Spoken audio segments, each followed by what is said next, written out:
नमस्कार मित्रांनो, जय महाराष्ट्र। उद्धव ठाकरेंचा खासदार ओमराजे निंबाळकर यांना फोन।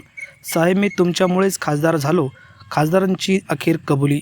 मातोश्रीवर घडामोडींना वेग, जाणून घेऊया सविस्तर बातमी। त्या अगोदर तुम्ही जर आपलं राजकीय वादळ चॅनल सबस्क्राईब केलं नसेल तर चॅनलला सबस्क्राईब करा।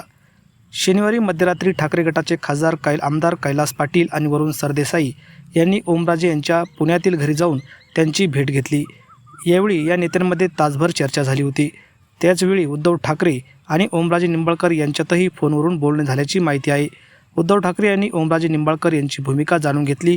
ओमराजे यांचे नेमकं काय म्हणणं आहे हे उद्धव ठाकरेंनी समजून घेतले। विशेष म्हणजे या फोन कॉलवर ओमराजे निंबाळकर यांनी आपण अजूनही ठाकरेंसोबतच असल्याचं उद्धव साहेब यांना सांगितले। उद्धव साहेब, आपणच मला मोठं केलं आहे। आज मी खासदार आहेत ते पक्षामुळे, तुमच्यामुळे। त्यामुळे मी कुठलाही निर्णय घेतला नाही। मी कार्यकर्त्यांसोबत सगळ्या बाबतीत चर्चा करणार आहेत, असे उद्धव ठाकरेंना ओमराजे निंबाळकर यांनी सांगितल्याची सूत्रांनी माहिती दिली आहे। त्यामुळे ओमराजे निंबाळकर हे पुन्हा एकदा ठाकरेंच्या शिवसेनेत येतील का, या संदर्भात आता वेगवेगळ्या चर्चा होत आहे। तर मित्रांनो, यावर तुम्हाला काय वाटतं? तुमच्या प्रतिक्रिया कमेंट बॉक्समध्ये नक्की व्यक्त करा। धन्यवाद। जय महाराष्ट्र।